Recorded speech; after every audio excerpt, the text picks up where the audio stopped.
Welcome, everyone, to another edition of the Fieldhouse right here on Texas Football. I'm your host, Blake Munroe, where I'm joined each and every week by Gerry Hamilton, Carl Padilla, Bob Shipley, and Coach Tim Buchanan. And Carl, we're going to do like we do every week. Start with you. Kind of tell us what's going on, what's caught your eye, any storylines that people should be paying attention to when it comes to Texas high school football. Appreciate that, Blake. So I compared 5A and 3A last week. There was 13 shutouts in 5A games and 17 in 3A. Nobody in either conference scored 80 points. 4 teams in 5A scored 70, 2 in 3A scored 70. There was 12 teams in 5A that won by 50 and 7 in 3A that won by 50. There was 31 score games in 5A and 24 one-score games in 3A. And 100 points combined by the two teams. There was 5 in 5A and 6 in 3A. And so we had, for the first time ever, I believe, a 6 overtime game. Anderson beat Consol 42-40, and a 5 overtime game. Palmview beat RGC, Rio Grande City, 43-41. And then one of the bigger upsets, probably Joshua beating Midlothian in 3 overtimes. So that's 3 games there, multiple overtimes. Some other games of interest that makes you wonder where the defenses were. Klein Kane 70, Tomball Memorial 62, Highland Park 70, Tyler 66. One in my backyard, Champion 57, Seguin 50, Montgomery 52, Dayton 46. The aforementioned, or the later mentioned, Randall 49, Iowa Colony 42, Anuak 69, Kirbyville 59. Oof. Franklin 49, Spring Legacy 48, Clyde 54, Muleshoe 49, and Grandview 63, Longview Spring Hill 55. We should make more rules for offense. I know. So there was 3 games, by the way, in 9-5A D2 that were 1 score out of the 4 district games. So that's pretty tight there. 2 teams I wanted to bring up this week. Era is 5-0. I'm not sure they've ever done that before.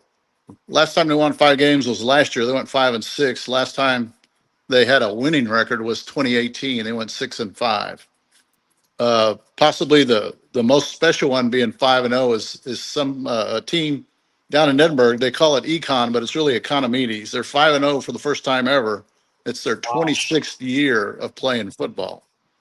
They've had 7 wins 3 times or more and only 1 playoff win. And I think the last time was 2016 for them to have a winning record and make the playoffs.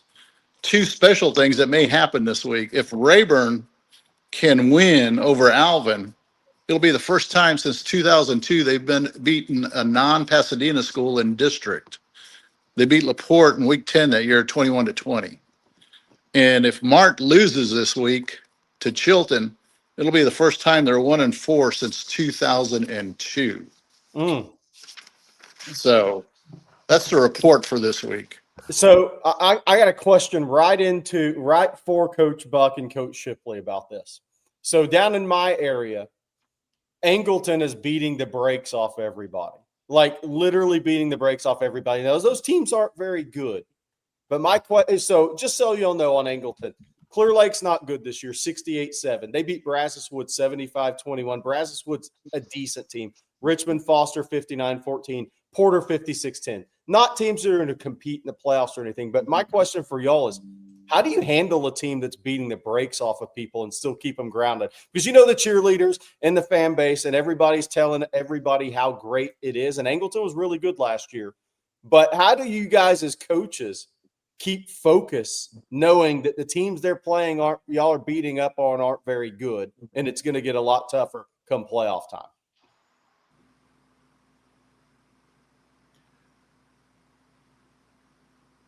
Bob? Buck. You know what, he wants this one? I just feel like Buck has faced that situation many years in his career. So I thought it was only right for him to take the lead on this, because I haven't had this problem too many times in my career. All right. I was on Good Morning America one time because I was a bully. Yeah, I remember that. I really didn't want to touch this one. I thought we needed to call Jason Herring down in Refugio. Yeah, there you go. But, the drawback to it is this, you spend all week, you game plan, you spend all week trying to get your kids ready to play and get them, improving every day. Every day you got to improve. And then you get to a game and you look up and you're sometimes 2 or 3 minutes into the first quarter and you're up by 28 points and you've run 2 offensive plays. So what you have to do is if you have a good team and that's happening. And I go back to the 2013 team where we had the bullying. I literally had a bullying charge against me for being a team 91-0. But going into that game, I actually talked to the officials and I said, do not let us score 100 points. And, we actually, in the game plan, I'm sitting there going, guys, how are we not going to score 100 points on these? Because they weren't very good.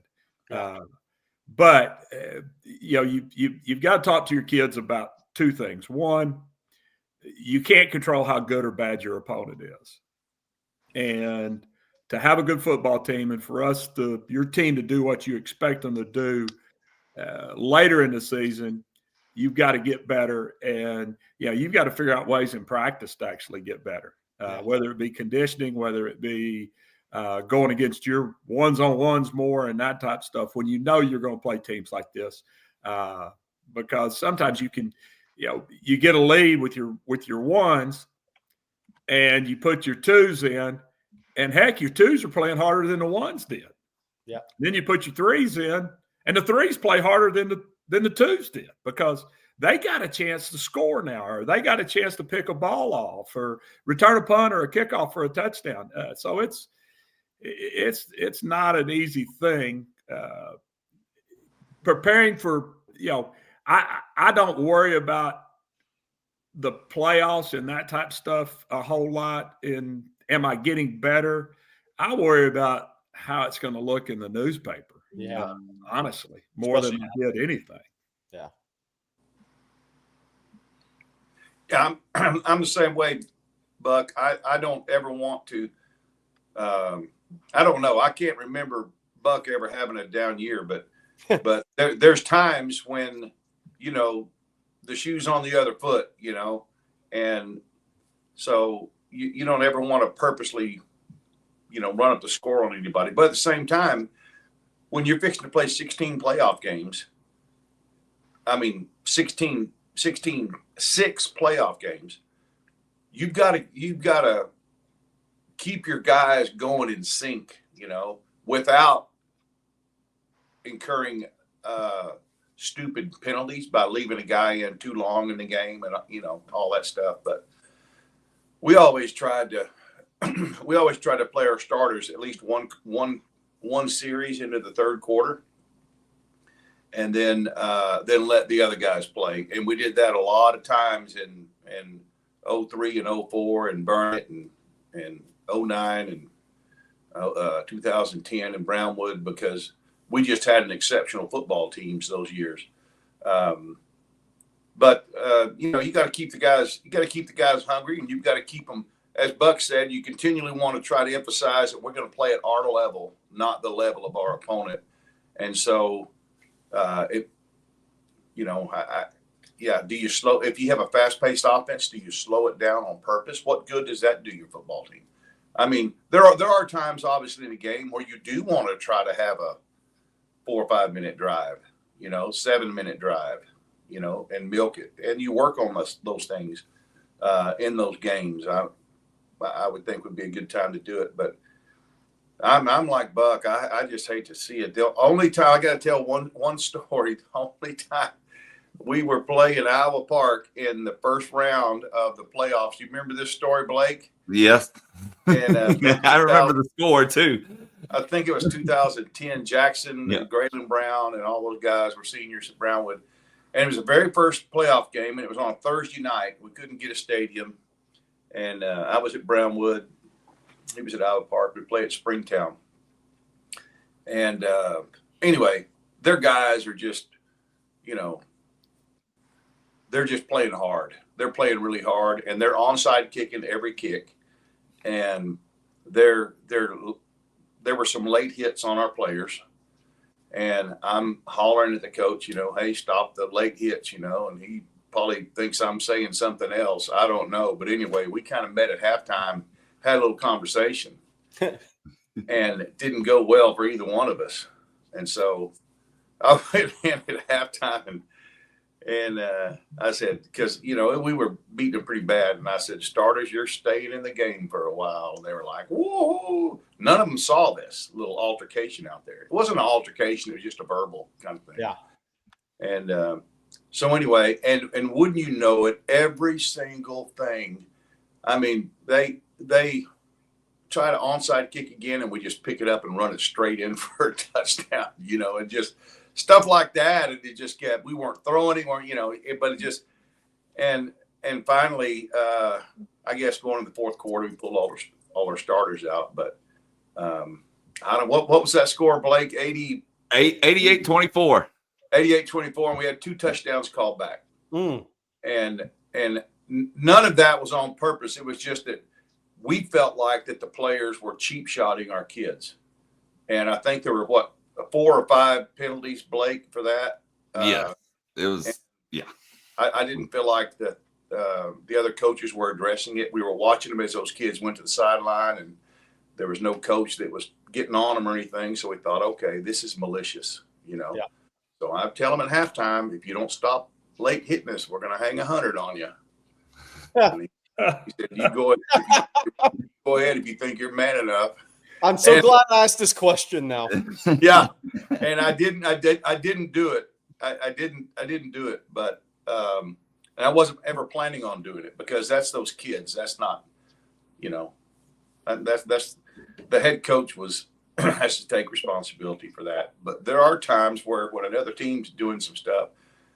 We had a situation in a town down in Central Texas where we had a black quarterback, and they were chanting racial slurs and had posters and stuff up there, an all-white school, and I didn't have to say or do a thing. Our guys were so freaking fired up. It was game on, and they never let up the whole time. So sometimes some of those games can get out of hand early because the kids really have an extra motivation to play. It's called for. All right, guys. Well, one thing we've been doing here lately that I want to continue is looking at some of the state's top prospects that have outstanding games. And Gerry, I'm going to let you set this up, but we're going to talk about running back Landen Williams-Callis. Yeah, so Landen Williams-Callis is he's been on the recruiting radar since, game 2 of his freshman year. Not a big guy. I mean, he's 5'7" and a quarter, 5'7" and a half if we stretch them all the way out, about 180, 185 pounds. I saw him in person last year against Fort Bend Travis. But he's on track to have a season, one of those season for the ages type of things. He had in that big game against Iowa Colony last week, I think he had 369 rushing yards and 6 touchdowns. He is up to 1,200 yards in 5 games and has set out quarters of games this year. He's averaging over 300 yards rushing the last 3 games. And kid's got great feet. He's got unbelievable contact balance. He's got really good backside cutback vision, catches the ball in the backfield. And he's got that, he's got that undersized running back chip on his shoulder. His cousin is Jaquiz Rogers.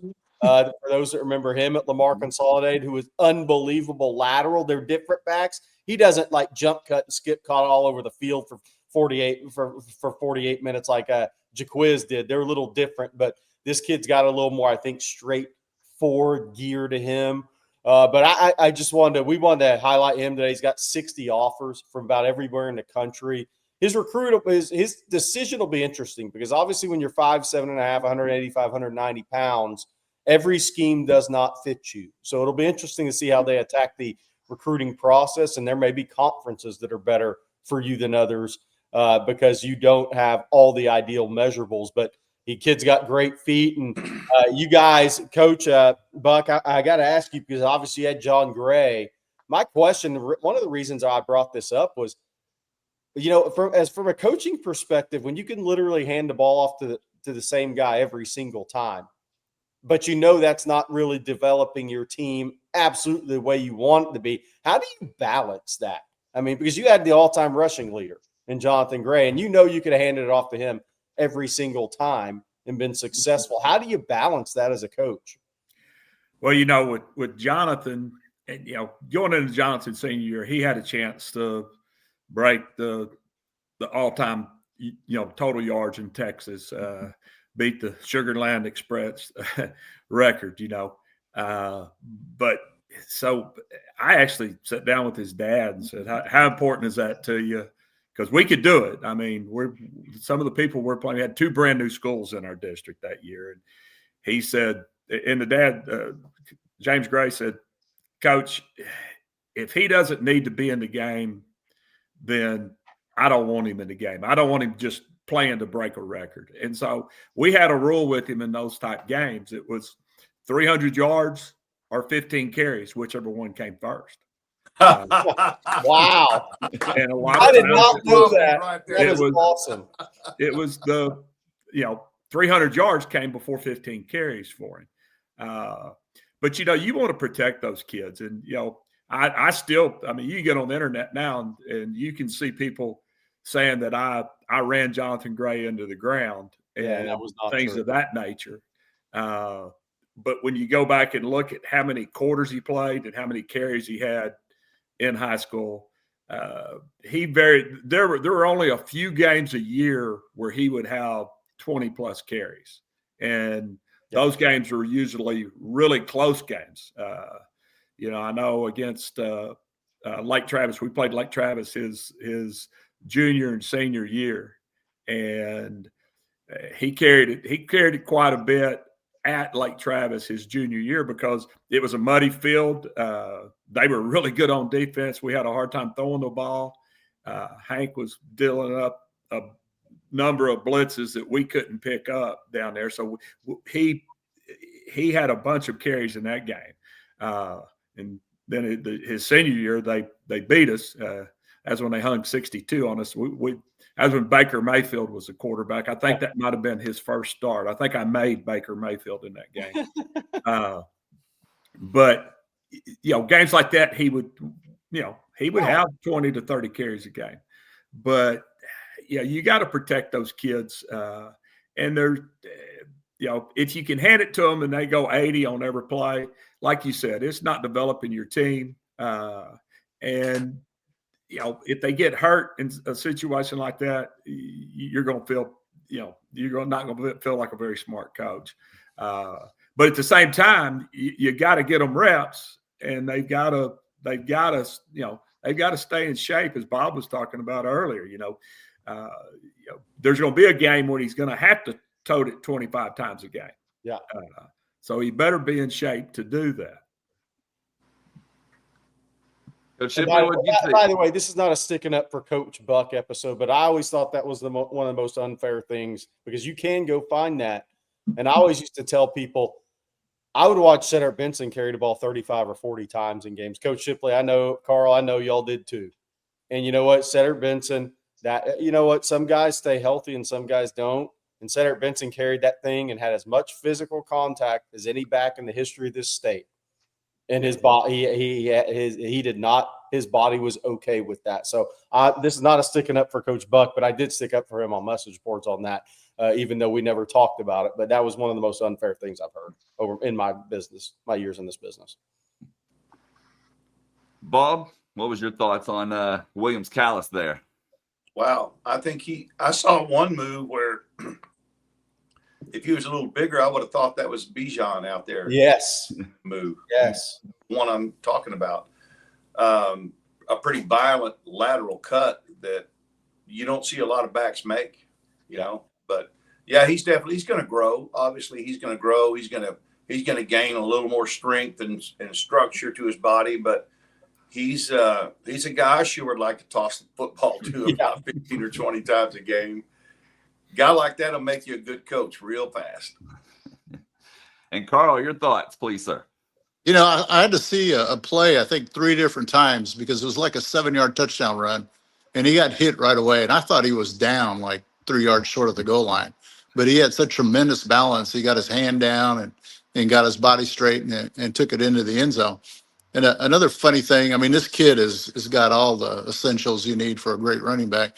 But another funny thing I was thinking about was last year, Mike Jinks was his running back coach. That's a great point. And Mike was fabulous for not letting Malcolm Brown play more than a quarter. And, talk about just being not happy with the coach. But then, he had Stockton to come in as a freshman and take over. So you think about those things and you're like, wow, here's a guy that wouldn't let his stud running back play more than a quarter. But here he is as the running back coach, and this kid's going, 20 carries for 350 yards. And you just wonder what Malcolm Brown could have done if he'd have let him go loose. Well, let's take a look at some games that we're all keeping an eye on this week. And Carl, I'm going to go right back to you and let you start. Well, I'm going to go see Willis and Jermaine Bishop and see if they actually run the Woodlands offense, or if they run the offense they run the other 4 games this year. So they're 4-1 overall. They're 3-0 in district. College Park's 5-0 and 3-0 in district. I'm not sure. College Park they played Conroe and just manhandled them 35-0. And of course, Willis lost to Klein College 42-13, but they didn't have the Woodlands offense that game. So we'll see if they do the Jermaine Bishop, pretty much all game long at quarterback, or if they go back to their traditional offense. So we'll see how that turns out. It should be a great game. Bob? Well, I'm going to stay here local in the big country and watch the Amarillo Golden Sandies coming into P.E. Shotwell Stadium here in Abilene and play the Abilene High Eagles. It's going to be a decent game. Abilene High struggled a little bit. Amarillo, I think, has lost 1 game. But I think Jerry's got the game of the week. What you got, Jerry? That was my first pick, but I thought, oh no, Jerry will pick that. Then I look, man. Buck's going to pick the Ryan game. Look, so I was born Yoakum and Blanco. Big game down in Texas. Game. Both of them 4-1. Yeah, so and Port Neches Grove. Gregory Portland High School also playing Corpus Christi Ray. That'll be a good game. Yeah, I was looking at games, and I almost went with Pearland Dawson as a rivalry game, since Dawson's kind of turned it around this year. They're 4-1, and BJ Gott's doing a great job at Pearland. They're 5-0.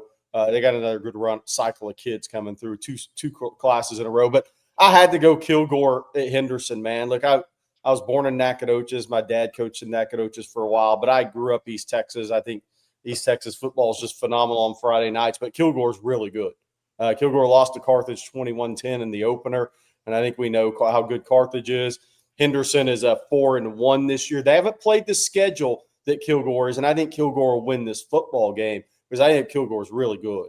But Henderson, it's a quality team this year. Their losses to Athens, 56-49, but they've rebounded with some big wins since that period of time. I think Kilgore's going to overwhelm them a little bit in this game, but that's a great Friday night football game in East Texas. 2 state-ranked teams, Kilgore at Henderson. When you can get a Carthage and Kilgore, a Kilgore and Henderson, a Carthage and Henderson, Carthage-Gilmore, those smaller schools, those used to be 3As, now 4As in East Texas, that's about as good as high school football gets in the state for me. But then again, I'm biased. I grew up there. Coach Buck? Well, I've got to go with the Ryan Raiders and Aledo Bearcats.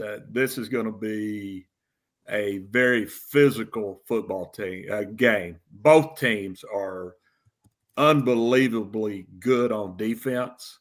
So, and both of them are extreme. This may be the most physical Aledo defense I've been around in a long time. They are physical now. They like to beat the poor Denton Geyer quarterback to death. And, he's a big old 6'5" kid. Yeah.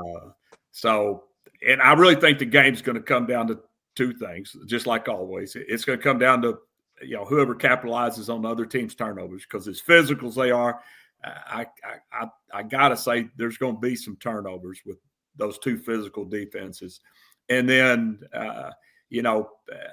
both teams have made a few mistakes penalty wise, so I'm afraid that could. I hate that penalties come into deciding a game, but I'm afraid that may come into play in this game also, nearly as much as turnovers. So hopefully both teams can stay clean, and it'd be great they had no penalties and no turnovers and had a really good game. But should be a heck of a game. I'm not going to pick a winner, but I'm saying it'll be a heck of a football game. Maybe one of the best in the state. Yeah. And the tough thing about it, if both of them do what they're supposed to, this is game one of 2 games they'll play this year. Yeah. Hey, Coach Buck, when's the last time somebody beat Aledo 2 games in a row? Ooh, In the same year? No, not the same year, but in consecutive times. Oh, want to tell you who it was? yes. It might have been Denton Ryan, because they beat us in our first year moving up from 3A, the 02 season. They beat us by a touchdown. When was that? Back in the 2002, and then turned around and beat us in the quarters again in 03. Of course, we knew whoever was going to win that game had a chance to go on and play for the state. And Ryan won it in 02 and then got beat by who beat them in 03? Lamarck, maybe. I can't remember who beat them, but they got beat in 03. Might have been Lamarck that beat them in 03. But I think that was the last time we lost to the same team 2 years in a row. Do we know if this is Coach Hennigan's last son coming through Ryan? Does he have another younger son, or is this his last son? Do we know? I think this is the youngest. I think it is too, but I couldn't remember. That kid, he in the playoff game last year, in the quarterfinal game, he played as good a game as a quarterback could play. I mean, he managed the game. He made the right throws. He held the ball and took sacks or threw it away when the play wasn't there for him. And I'm sure Brad McCown, the defense coordinator, he's gonna try to get after him and force him to make mistakes. Yeah, I guarantee you that Brad's going to try to get after him more than he did last year. And there you go, 5 touchdowns, no interceptions this year through 4 games. That's all I was gonna say. Can Aledo get him to make that mistake he hadn't made this season? Be a good game. All right, guys. Well, that's going to do it for this week's episode of the Fieldhouse. I want to thank you all for tuning in. Of course, we'll be back next Friday morning. So for Gerry Hamilton, Carl Padilla, Bob Shipley, and Coach Tim Buchanan, I'm Blake Munroe, and we'll see you next time.